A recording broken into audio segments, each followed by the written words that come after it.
Without a clear edge, you risk being overlooked in a crowded market, affecting your cost of user acquisition, your conversion rates, your growth. So let's find you that edge. Standing out is not just about being different, but it's about being different in ways that matter to your audience. We've talked about that in the first episode. If you haven't checked that out, check out the first episode. It has an example of Bob and Kevin, two of my past clients, and how their approach differed and what the different results were. So Kevin's example in the first episode was, we managed to stand out. We managed to make the product stand out, but the differentiation that we found had nothing really to do with what the company does, right? It was all about the user experience.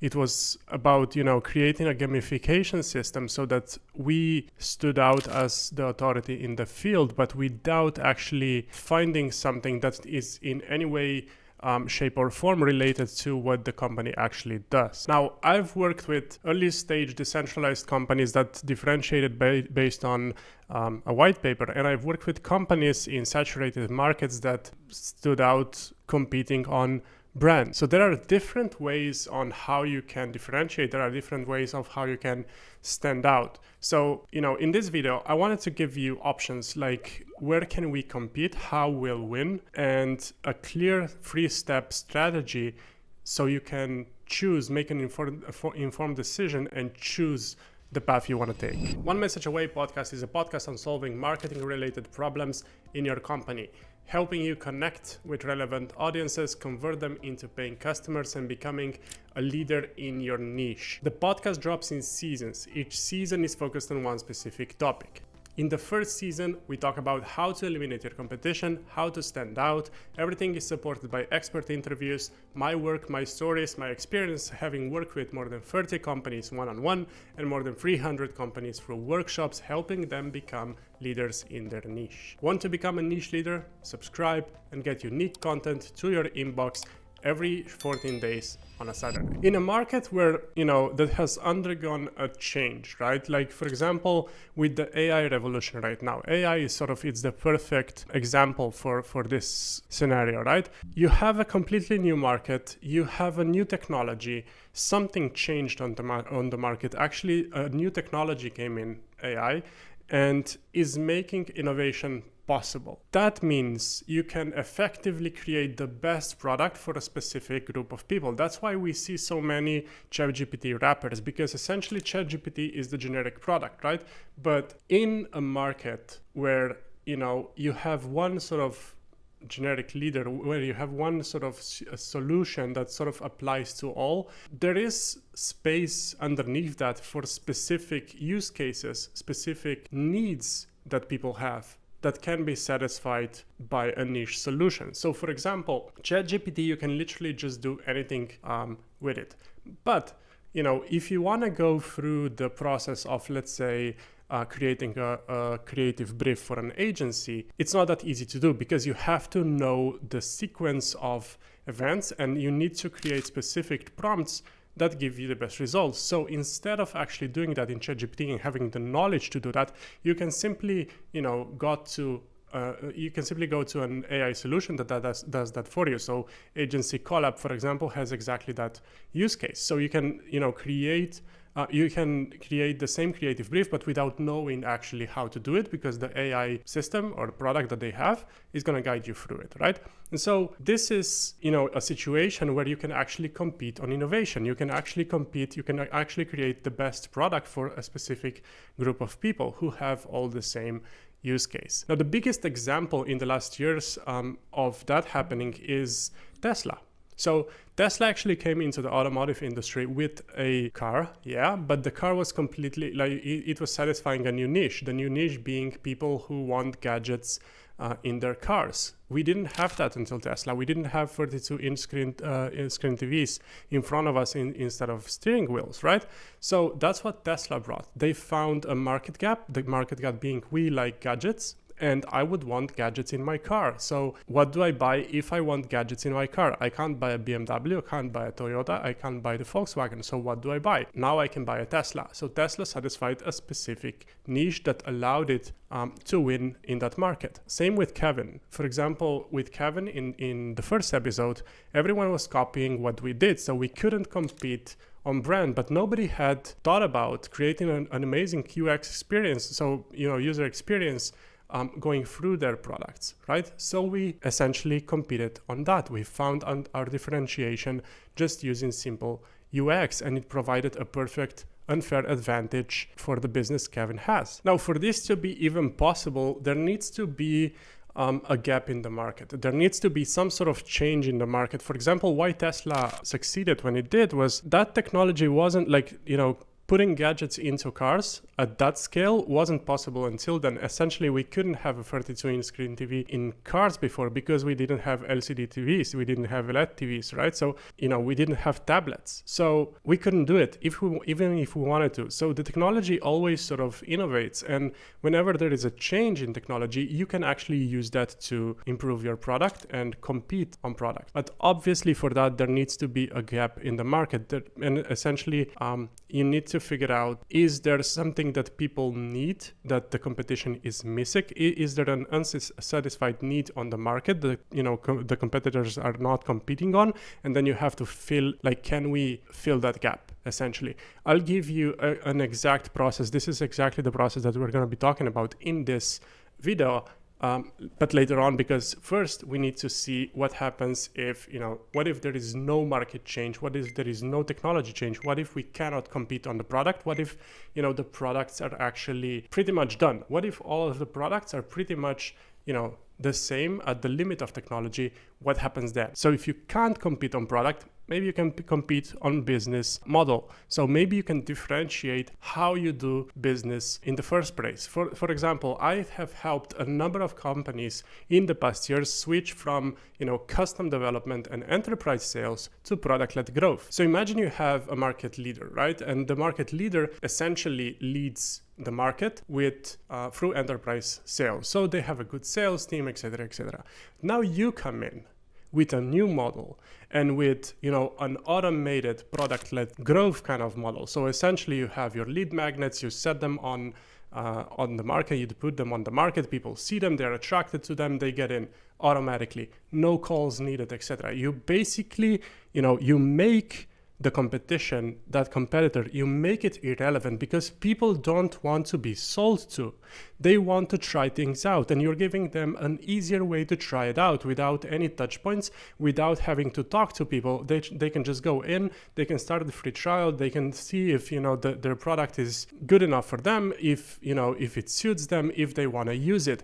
And so now you can essentially make the competitor irrelevant because people are going to be talking about your product, not about theirs, right? Nobody ever said, oh, I had such a nice chat with a salesperson yesterday, right? But you could, people do talk about products and they will tell about your product when meeting with friends. So essentially by changing the way you work, you can gain an advantage. Now, just to clarify, this is not an easy thing to do if you don't have clients. Essentially, I do not recommend it if you have clients because you want to be, in the beginning, you want to be in touch with your customers so they can give you feedback. And, trying to sell through a sales process, you learn a lot just by doing that. So I think the first couple of millions in B2B, it's essentially you selling the product. And so product-led growth really comes into play when you're trying to scale, right?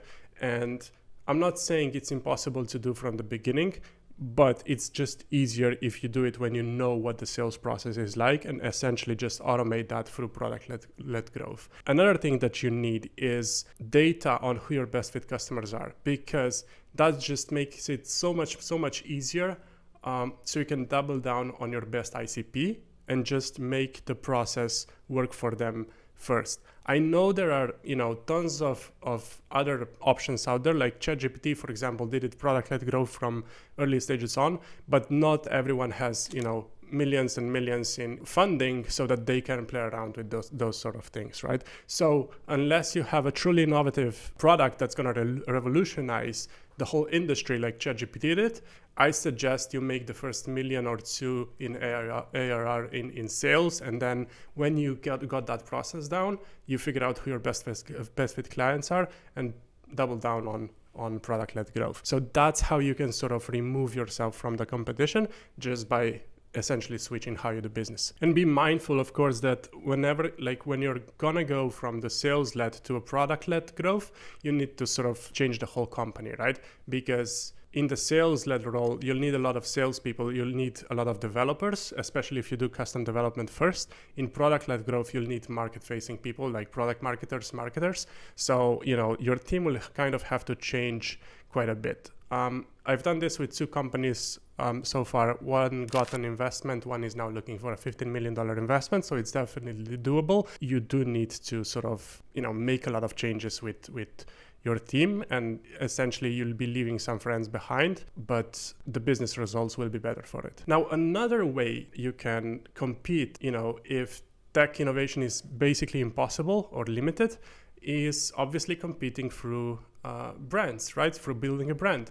Now, I've helped a number of companies or brands, position them. I've helped position them as niche leader, but there is a couple of things that you need so that you can compete on brand alone. One, you need market maturity. Essentially, the market needs to be strong enough that people are actually seeking your solutions. So you cannot have, if you still need to create, if you still need to be doing sort of brand awareness, that's not like, because people don't know what your product is, not the best market to compete on brand on. But when the market is saturated, when people know about what you do and how the product works and all of that, competing on brand in those cases, like, it's almost a no-brainer, because people are already looking for your solutions. You just need to give them, an excuse to look at you first, like we talked about in the first episode. And seriously, if you haven't watched that, do watch it, because we explain like how you become the favorite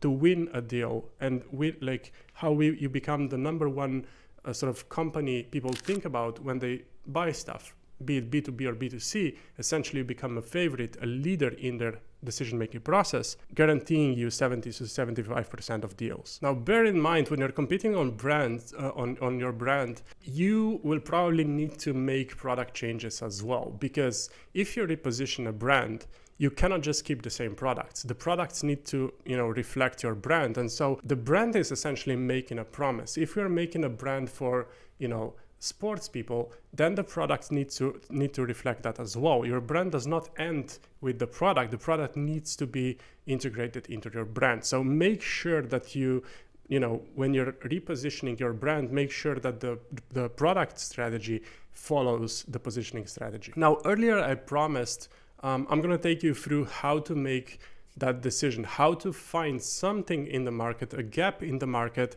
so that you can fill that gap and essentially become a niche leader, a go-to solution for a specific group of people. There are 3 components to taking a specific space in your market. 1, the competition. 2, it's you. And 3 is your target audience. And you need to make them mix it sort of perfectly so that you take the exact specific space where you can maximize revenue. So let's go through each of these components. So 1, you need to think about your competitors. You need to know what your competitors are like. You need to understand what space are they taking in the client's minds. How do the clients perceive them? The easiest way to do it is to essentially just list your competitors, go to the website, check their messaging, or ask ChatGPT about it. So essentially ask ChatGPT how the competitors are positioned, give ChatGPT the websites, and let it do the positioning analysis. Just be mindful, it's not always 100% reliable and accurate. So go to the website yourself and double check the results from ChatGPT, because it's not, sometimes it's a hit or miss. What you're looking for is the language that the competitor is using, how they're explaining their situation, how they're explaining their products, and how they're trying to attract the clients. And that will give you, you need to be testing with yourself, what kind of context am I getting from the competitor, from, their website, and write that down. Now, at the end of this step, you should have essentially, an Excel file or a table saying Volkswagen, car for mass market, Tesla, car for gadget enthusiasts and electric enthusiasts, Toyota, best quality for mass market, Porsche, whatever. So how they're positioned in the market, how different brands are positioned in the market. That's sort of the end goal of this exercise. Now, in the next step, you're going to do the same, but for you. You're going to map your assets. Now, what are assets? Assets are things that you can use to essentially beat your competitors, right? So your website is your asset. Your team is your asset. If you have developers, they are an asset. If you're based, if you have a manufacturing facility, that's your asset, etc., etc. Anything that you have that you can actually use to beat your competitors. So some of the assets will be easy to write down, whereas other assets will be you'll need to do a bit of searching. So for example, in one of the cases when I was co-founding a mobile app startup in the educational sector, we used our location in Europe as an asset, because Europe typically, especially the UK, is considered a good sort of but it's considered by the US Americans that has a good sort of educational system. And so we use that our mobile app, essentially it's coming from Europe. So we are a region who knows how to do educational system and, for example, keep it free. And we use that basically to penetrate the market. So we use that to our advantage over the competitors in the US, for example. So you need to dig deep into, what is it that you can use? Anything you can use that has some foundation. Your story needs to be based on your assets so that it's believable. People need to believe your story, otherwise, your differentiation just doesn't work. Now, one thing I like to do with my clients, if they think they don't have strong assets, is we put everything on the table, right? Everything you can think of, you just put it down on the table. You write it down on Post-it notes. And just start a creative process with the team, because you need multiple heads to do this. But just write down anything you can possibly think of, including offices, some money aside, whatever it is, any asset that you can use. Write it down, and then figure out which ones are actually unique to you, because that's sort of the next step. So any assets that you think you have, just write it down on Post-it notes. The more that you have, the better. A strong team, strong person in marketing, a strong person in digital sales, whatever they are, write it down so that you have your assets mapped out. The first step, you need to think about your customers. So essentially, you need to understand what the customers truly value. What problems are they facing that you can satisfy? Like, why are they not satisfied with competitor products? So you can start this process by just, executing a quick social listening exercise. So you can just go and read reviews of your competitors, which you should have done anyway if you were doing the competitive research in step one, and figure out what are the people complaining about, right? In B2B, that's a bit more difficult, but you can get some insider information if you know someone at a company that's your client. You can find out what are they complaining about in relation to other software. You need to understand, what do customers value? Is there something that the competitors are doing poorly? And essentially, is there an unsatisfied need that they have that you can use and fill and essentially take a place on the market? For example, with a company, and we're doing this right now, we're executing as essentially as we speak. We essentially started this process by asking in the post-purchase survey, why are you buying our product? What's underneath it? Are you buying to satisfy curiosity? Are you buying for the peace of mind?